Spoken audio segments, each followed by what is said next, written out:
Well, hey everyone. I'm so excited to introduce you to my friend Michele. Michele, welcome. And today you guys are going to hear Michelle's story. I know I have been so encouraged just knowing Michele personally and then watching her on social media the last several years. And her story is an inspiration to me, and I know it will be for you as well. So Michele, welcome. And to kick it off, who's Michele? Who is Michele? So fun facts, right? Oh yeah. I'm a mom. All the fun stuff. I'm a wife. I'm a mom, a wife. I work in Sacramento at a church called Capital Christian Center. I've been in ministry for going on 10 years. I was asking my husband, I'm like, okay, what are fun facts about me? And he's like, well, tell him kind of the not stipulation, but when we got married, I said, okay, these are the non-negotiables for me. I'm not high maintenance at all. But the things that I told my husband were crunchy apples. I need crunchy apples. I can't do the soggy ones. I need real Q-tips. So not the ones that whenever you are cleaning your they bend. And I splurge on my hair and running shoes. So those are just some they're not really quirky. I love it. And I rearrange the house at 11 o'clock at night, and my husband hates that. But when the kids are in bed, so I start cleaning super late at night and into the morning. So anyway, wow. Those are some random facts about me. I love it. Yeah. I love it. I like the crunchy apples thing too. I'm with you on that. If they're soggy, not so cool. No. Well, when we got married, when he would go shopping, he would come home with the soggy apples. I'm like, I am not high maintenance, but I need the crunchy apple. So yeah, so we learned that early on in our marriage, and it's been awesome. So yeah, crunchy apple. Those are the best fun facts. I love it. Man, well, let's just dive in. Okay. You have a dynamic story, and why don't you just unpack that for us right now? Yeah, so it's been a long journey. I think my story really, obviously it started at birth, but my becoming story has been a long journey. When I was 27 years old, I found myself on my front lawn after a night out, and I realized that I was becoming the very thing I despised in my mom. I was born, at that point when I woke up, I remember going into the house and just saying God, what is this? What's going to happen? And, I knew the Lord, at 12 years old, but I grew up in fatherless home, still haven't met my real dad. I bounced around from home to home to home. My mom gave me away. I was abused in every different home that I went to. And then when I was in third grade, I ended up being reconnected with my mom. And the first night at their house, they said, this is drugs. This is what we do. Don't tell anybody. So I was abused, didn't feel safe, and then became very almost I don't know how to explain it, but at a very young age, just completely broken and felt like I just could not even, I just lost my voice. I lost my way. And I just over time realized that this was my life, and things never really got better. It only got worse. And so my parents ended up, instead of just selling drugs, they did them more, and then started selling drugs to the kids in my high school. Ended up going to jail, and I became a ward of the court and started living on my own at 15, 16. Ended up going to college, and really that moment at 27, just looking back at my life, I remember just God even giving me a vision of saying, these are all the things that you've went through, Michele. These are all the things that you've walked through. And it was really a Moses moment. I oftentimes when I share my story, I talk about Moses and how, you question things, and God's saying, Michele, if you give up everything, I'll give you everything. And I had been in the wilderness for so long, but he said, I'm here to pick you up and move you forward. And I'm asking you to move forward and to do things for others, but you have to be willing to give everything up so I can start healing you. So at 27, I literally quit my job. I gave everything I owned away and made my way to Sacramento. And that's a crazy story in itself of how I got here. But I went from the corporate world to interning at Capital Christian Center for $50 a week. So I was making a couple $100s a month. And it was one of those things where it's like you give up everything and God wanted to restore my life. And I feel like I'm kind of going on a tangent, but the one moment that changed my life, I feel like for the rest of my life, well, there were two. One was I run all the time. And so we were training these runners. And I often share this story because it was a moment with God that he said, Michele, this is the moment that will change your life for the rest of your life. I had been asked to train these runners. We were running on behalf of these inner city kids, and we wanted to provide health care for them. And when I went on the campus, I often saw myself in these children because they were living in drug-infested homes. The first mom that I worked with was a prostitute, reminded me a lot of my mom. And I said, these are the children that I will fight for because I want to go back and fight for myself as a little girl. And God had told me when I served them that he would heal my life through serving these children. Wow. So I was out on the trail, and we were training these athletes, well, actually not even athletes. They were runners, walkers, joggers, and elite runners. And I remember Jason, he was a pastor that was discipling me. He said, Michele, do you want to train them with you, with me? You ran track and cross country in college, and I know that this is right up your alley. And I said, absolutely. So the first day I go out, I run back as fast as I can, get in my car and leave. Second day, same thing, get in my car and leave. And the third day I was thinking, man, I'm going to qualify for Boston. Like I was super pumped about it. And so I run out as fast as I can, and I get back, and I was getting in my car, and the pastor, Jason, he said, Michele, we have to go back for them. Like we have to go back on the trail. There are people still out there. And, runners were coming in, and as we're running out on the trail, we come up on this lady. Well, we had run, everybody in, and we realized that there was someone left out on the trail. And as we're running towards her, I just remember, she was still running, but she was limping, and, it was like a struggle for her. And she lifts her head and she sees us coming towards her. And she didn't say this, but her eyes said it. And it was so profound to me. And it was just saying, they came back for me. Wow. And in that moment, God had spoke to me and said, Michele, there are people out on the trail that need you to come back for them. And this is your life mission.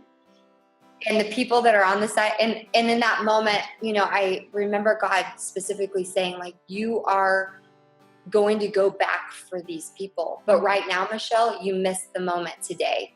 You were so busy in what you were trying to do that you just ran past. Because I had ran past all these people. But oftentimes, there are people on the side of the road. And in that moment, it was almost like you don't need to apologize for what you are. If you're on the side of the road and you're struggling with your life, that's okay. God's going to meet you at the point of your need. But we need people that are going to come and lift you up. If you're the person like me running past because you're so busy, God's just saying, it's okay, but learn to slow down. And that was my lesson for the day. And then he says to those, you have ran, you've done the work, you've trained really hard, and you're at the finish line. Now it's your time to go back. And so that was like kind of the three people on the trail that I learned about on that day. And I found myself, even though I've been in ministry for 10 years, sometimes I find myself on the side of the road and I'm struggling. And, I need people to come back for me. Sometimes I am busy. Like I'm a mom, I'm a wife, I'm in full-time ministry. So I'm busy and I miss the moment. Like sometimes God's like, no, the moment is slowing down and serving these people. But oftentimes you are busy, and he gets that too. But then there's these moments where God said, you know what, Michele, you have been faithful. You have been doing what I called you to do. And I'm sending you back for specific people but some of the people that I'm supposed to go back for aren't who you're supposed to go back for. So it was just so profound for me. And that's just been the mission. And, you know, there are times where over that 10-year span that I had to grow, and God gave me moments where it's like, this is your new healing moment. And I often think about when my husband proposed to me, and it was just a mark in my life where, you know, when we look at my yearbooks and my face was scratched off and I had a different last name in all my yearbooks because I had been shifted to so many different homes. When my husband proposed to me, he said, Michele, God told me to gift you a last name because you never had a last name that defined who you were. And that was something so important for you. But I want to gift that. And God told me to do that. And I just remember when they opened the doors of the sanctuary and I walked towards my husband, it was the moment where I looked down and I saw the future that God had for me. And it was a moment where he said, you're going to carry it with you in a new way that's going to impact people. But when you walk towards your husband, you're walking towards a new name. You're walking towards a new identity. You're walking towards a future with a family that you never had. And it was just this really new beginning of new wholeness, new understanding, new identity of what I never really felt like I had as a child or even as an adult, because I never really, walked through it.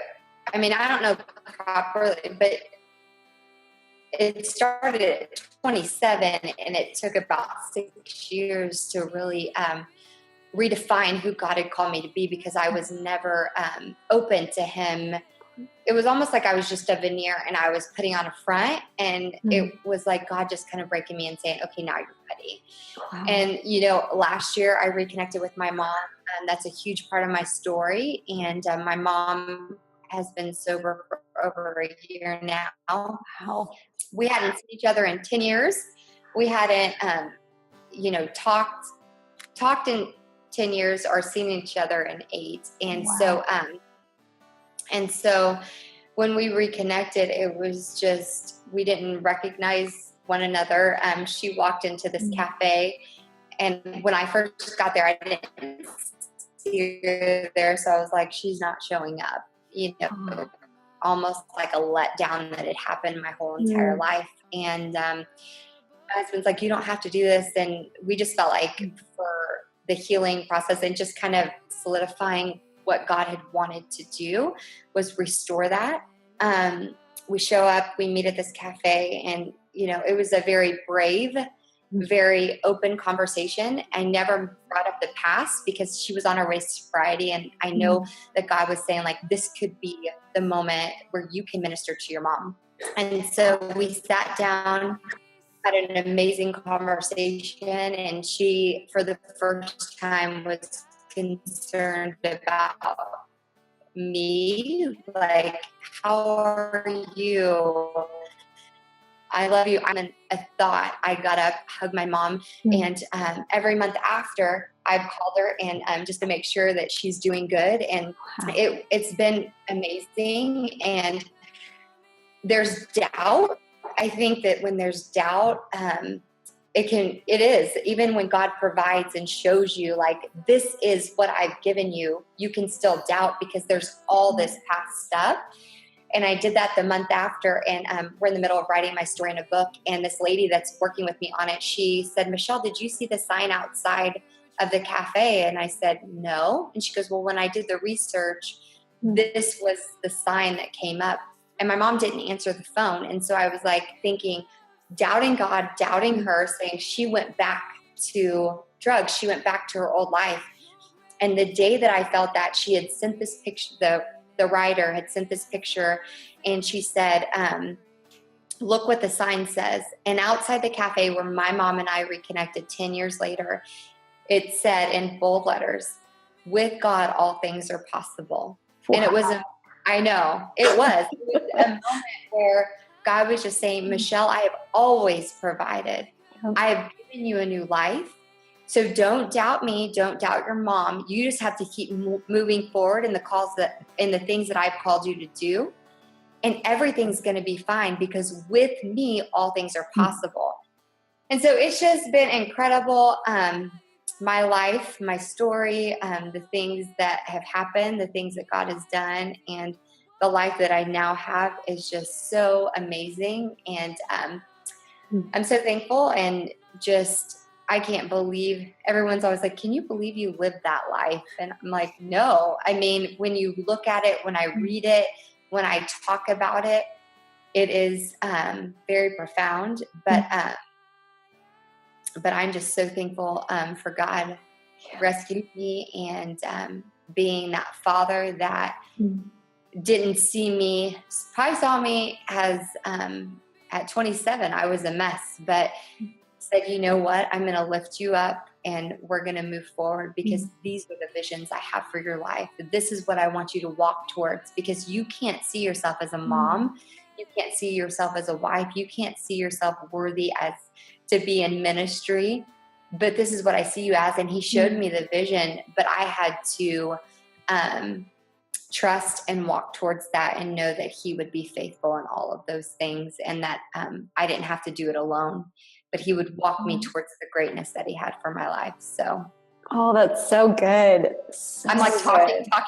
I love it. Your story. Oh my goodness. Like, first off, you are definitely a warrior chick. And just thank you for sharing and unpacking your journey and story for us. Because the beautiful thing about becoming stories is we're always becoming. So there's never a start, stop to stories. But there are very significant moments and chapters that you shared with us today that make up who you are and who you're becoming. We both we have some coffee, and if you were sitting across from, always coffee. If you were sitting across from another woman, maybe you're having coffee together, what would you say to encourage her on her becoming journey? Yeah. Honestly, the thing that I typically will talk about is the Moses. When I first came, probably even at 27, I always felt inferior about the Bible because I felt like it was overwhelming, but I love the characters, and oftentimes because they made me feel better about myself, I'm like, well, that's not that bad if that happened, whatever. But I always love to share the story of Moses.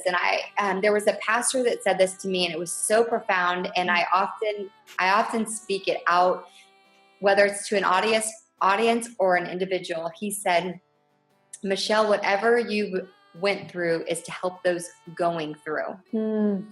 And the story of Moses was so profound because he went through this journey in his life, and he went out into the wilderness, and oftentimes we find ourselves out there.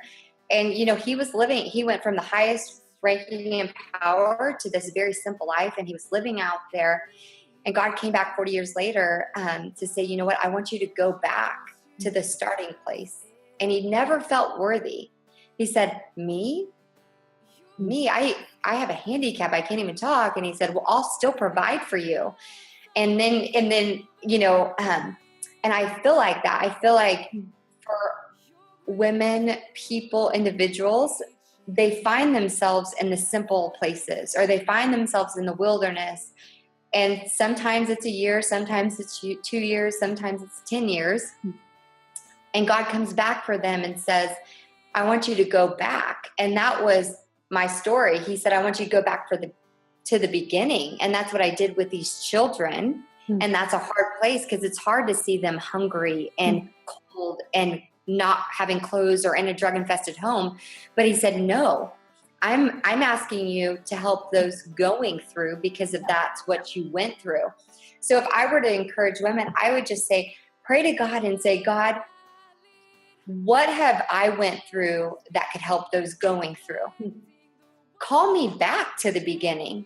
Give me strength to go back to the beginning, because when I go back to the beginning, I will have your heart. I will have your mindset. I will have your strength to fight for those that have went through. Yep. And so that's probably my encouragement, is to, whatever we've gone through is to help those going through.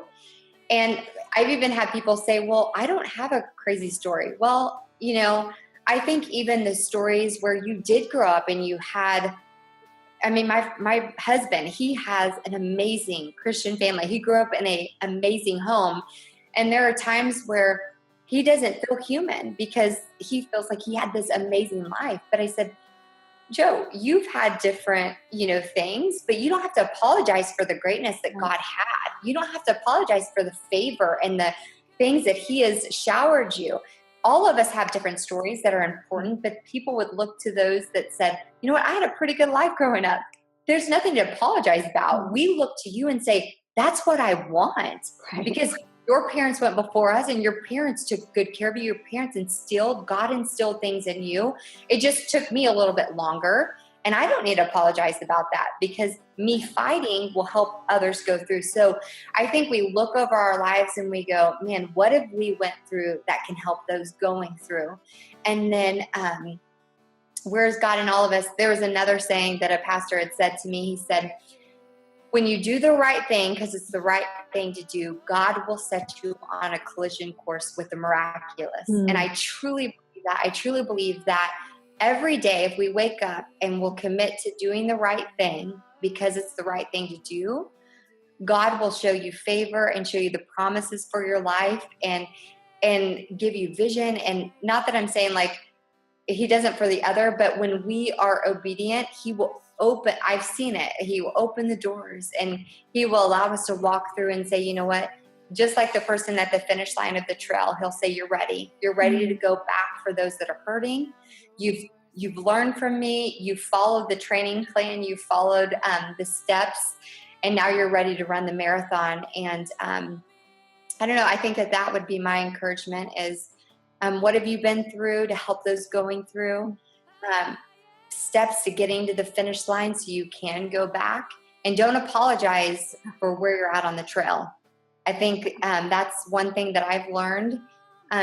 When I'm having a down moment, God doesn't want me to apologize. He meets you there and wraps his arms around you and says, I'm with you today, because tomorrow you'll be standing and you'll be running again. But today, just bask in me and let me hold you, read the word, pray, worship, whatever you need to do, but go deeper with me today, because that will allow you to stand and continue to run tomorrow.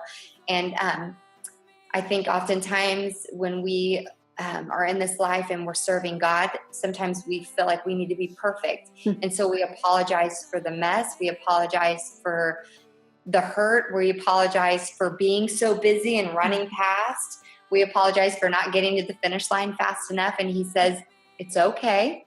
Yeah.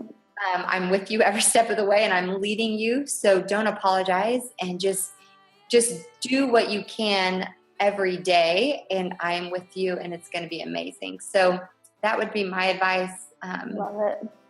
Anything else, but yeah. So good. I love how you have the running analogies too. Like, I just love it. I love how you think and how you word and weave all of those things together. Really, really good. Thank you. Thank you for sharing your story and what you've learned along the way, what you're continuing to learn.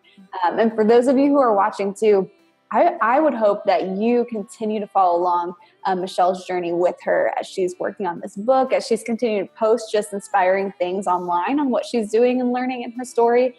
So we'll have the links on how you can connect with her in this post as well. But Michele, you've been an encouragement to me today, and I know you've been an encouragement to our BecomingMe.TV community as well. And just thank you so much for sharing your story. Well, thank you. I have been following you, and you are the catalyst. I mean, so my husband, Caitlin, we met you a few years ago, and I've been watching you, and you literally raise people up and you let them shine. And I think that that's what God has called you to do. And it's so, I get emotional to talk about it because I just watch you, and it's like you are very humble, but you raise those up and you shine a light on them. And God is saying, thank you. And it's just so awesome because everyone has a story. And when I read the stories on your page, when I read the Instagram stories, it's so amazing. So thank you for loving and shining a light. And God, it's almost like we get to shine a light back on you because you won't do it yourself. But I love you. And you are so loved and honored. And I know God's just so proud of you. And I love just even sitting with you today is very humbling. And you are definitely paving the way for many women to share their voice, to share their stories. And that is what truly makes an impact. So thank you for being a friend and being so encouraging. When I want to find encouragement, I'll go to your page and say, this will be my encouragement today, because you share such great stories, your story. And it's a place for people to go and find hope. And you should be proud of yourself. So I love you. And thank you for allowing me to share my story. Well, I love you. Thank you so much. Truly, the honor was mine. Thank you.